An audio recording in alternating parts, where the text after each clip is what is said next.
Welcome to the Esther Lewars Show.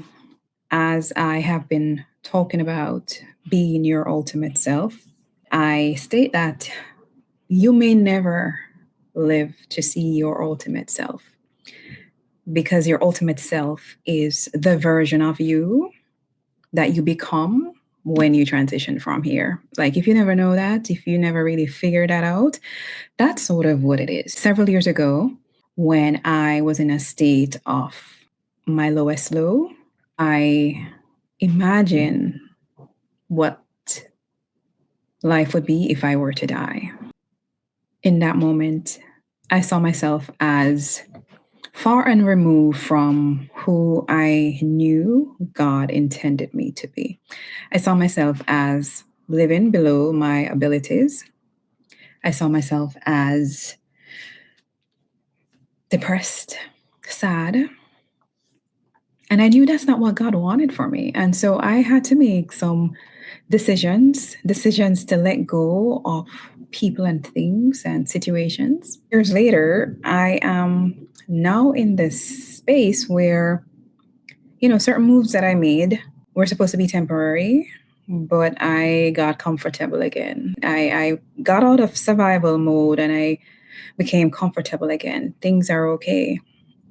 And I think I've lost the passion and the drive and the purpose that I had back then. And so, not that I want things to get bad, but I now strive to get back to that place where I knew there is more in me and there's more that I need to do. And so I need to keep stepping. All right. So that's why I put on this hat as well. So my friend has been making daily messages for the last 3 years, right? After his cancer, after so many things that happened. And, I reshare these messages every day because I was drawn to those messages. There's something in that message. And if I can relate to it, I am sure and hope that, other people can also get some value from it. And so while I'm being my ultimate self, yes, I have to keep stepping. I have to not stop, not stay stuck, because sometimes we make ourselves stuck. We get comfortable in situations and places and stop moving as fast as we can. And so this message is for myself as it is for you. So we're in June and hopefully you've gotten some things done. You've gotten some goals in motion, even if it's not completed. You're making strides, you're making steps, whether it's with your health, your finances, your education, your family, your social life, whatever it is. And make sure you're working on something. One of my sisters, I have 4 sisters, and one of them was like, Esther, you find time to do all of them something here. I'm taking care of my mom. I have 2 children, one in college about to be a junior and one a senior in high school, working full time, being on the commission, being on the Jamaica organization. But you have to maximize your time and your moments. So any free time I get, may I do something? I didn't plan to share this, but this is my latest production. It's the ARADAR 90-day Caregiver system. It is available on Amazon. So this started as a replacement log book. So my mom got a stroke at the end of 2024. And so as we're caring for her at home, I've been caring for her and my siblings since February 25. And so, I write down everything, her blood pressure, when she got changed, when she got fed, when her wound got changed, when her colostomy got changed. So all of that information we have in notebooks. So I said, I'm going to do something.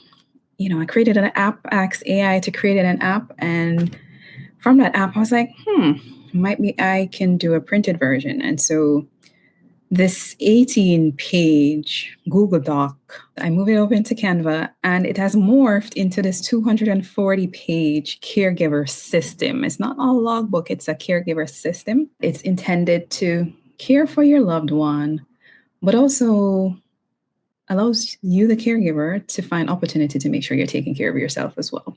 So that's my latest production. It is available on Amazon, as I said, Amazon. The ARADA 90-day Caregiver System, a guided organizer for medical tracking, care coordination, and caregiver resilience. Because that's one of my words. You are being resilient.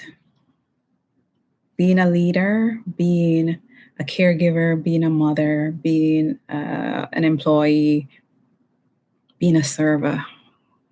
All the roles that you play, your resiliency comes into play. A couple years after I wrote the book, God said, Esther, you gotta help save people from themselves. And it resonated with me. And I haven't done much about it. I've shared about mental health awareness, but I haven't done much. There is this disobedience in my delay to act and to serve in that area.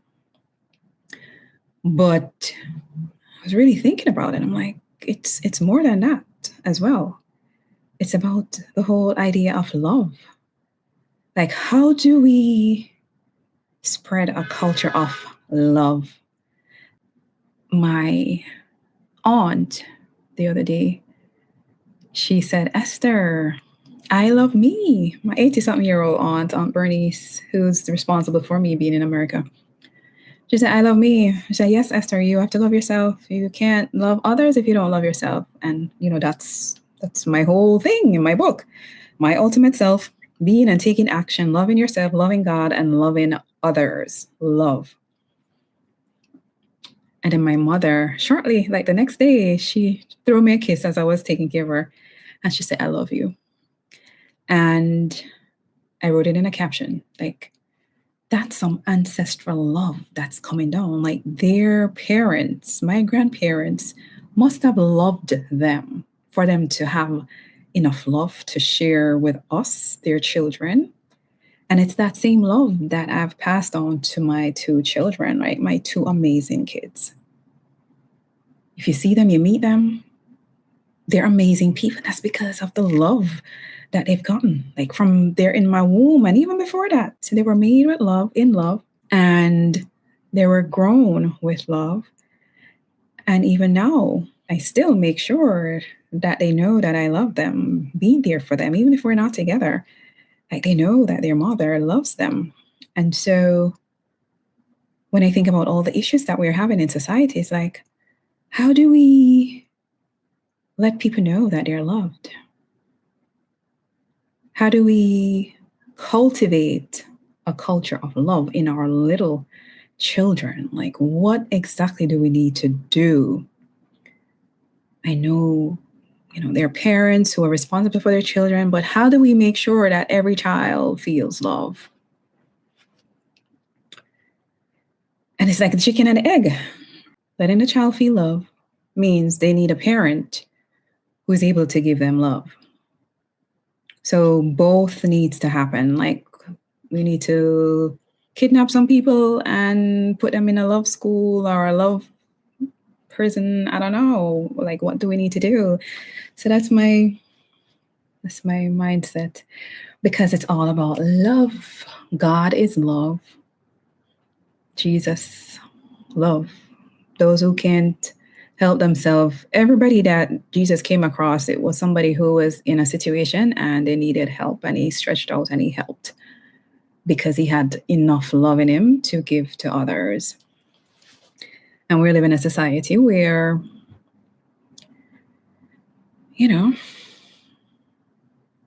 people are all about material things. But as I said, I'm caring for my mother, my 83-year-old mother, who had a stroke at the end of 2024. And she was a stickler for things, or, how she dressed. Love my mother, but very stubborn in terms of what she wanted, how she wanted things. And now, guess what? She's completely dependent on us, myself, her aide that stays with her in the day, my sister, my nieces, sisters, nieces that care for her. There's not much control in what she can do, but we appreciate the fact that she's still here with us. I appreciate. So even the nights when I'm getting up at 3 o'clock, 1 o'clock, checking on her, like, is she cough? I'm waking up out my sleep and I'm gonna go check. If she's wet, 1 o'clock, 2 o'clock, I'm gonna go change her. So, and I still have to get up and go do what I need to do the next morning, tired or not. But the point is, you get to a place where the material things don't matter. So many rich people would give their fortunes to have a healthy day, a day where they can go outside, a day where they have family around, but they have money in the bank, but none of those things. So we need to figure out how and what we value and live our life, loving ourselves and loving others, so that we draw, and eventually, if we're in a space or a place where we need assistance, the universe will provide for us. And so that is it. That is my talk for today. And as I mentioned, one love. I cannot end this conversation without referring and talking about CG. I know Bob Marley sang the song One Love, but my dear friend Alcyon Wilson passed away. She always ended her speeches with one love. And so I'm like, there must be a reason why I connected with her to now come to this awareness and realization about love being the key. And so, yeah, I miss her. I miss the fact that she's not here. And I continue to spread love and light to her family and to everyone that experiences loss. It's a process. And as I listened to Pastor Sarah's message this Sunday, the duality of life, you'll have great gratitude and great joy, but then grief will show up. In the midst of partying, something happens and there's some pain, there's some hurt, but flow with it. I write in my book, flow. When the high times come, enjoy. And when the low times come, appreciate and know that things will get better. It's Caribbean American Heritage Month. So all my Caribbean folks, make sure to enjoy yourself. It's about 20 years since Caribbean Heritage Month has been around. President George Bush declared it, the first proclamation, back in 2006. They started the advocacy in 2005, but in 2006, that's when the first proclamation was signed. Dr. Claire Nelson is the person who led this and is still leading this initiative. And so, I'm from Jamaica, so we Caribbean individuals have to be the one to push and promote Caribbean Heritage Month. So it's a thing. So if we want to celebrate it, it's up to us. We can't wait for somebody else to celebrate it for us. It's also Juneteenth. It's also Pride Month. We just ended Mental Health Awareness Month in May. So all of these, we're all unique and we're all amazing and beautiful. But taking a minute to appreciate and celebrate our culture and our impact on society is important. So whatever you're celebrating, enjoy, be blessed, be well, and continue to be your ultimate self. And again, keep stepping. You can hear these keep stepping messages on the Talk and Step page on YouTube, Instagram, and Facebook. My name is Esther Lewars. You can reach me at Esther Lewars on all platforms. So connect, subscribe, keep listening. Let me know what you want me to talk about. Yeah, I can talk about a lot of stuff, but I need to focus. The supervisor, the information systems, the adjunct professor, the Caribbean Commission, the Jamaica person, the author. So my 2 books, this one and this one, My Ultimate Self. So I did everything. write them, design with some AI assistance. So like the part in the end that talks about, I'll tell you, retirement and last will. I didn't really know much about that, so I had to do some AI research. I'll have to challenge myself, so I'll use AI for some things, but if you want to learn how to create your own books, I can show you. There is a process. Third time is a charm. I am going to go now. So once again, be blessed, be well, continue to be your ultimate self, love yourself, love God, and love others, and take steps to do everything that you can do. Maximize your moments, maximize your days. Don't leave anything unturned. Any idea that you have, start taking steps to get it done. Take care.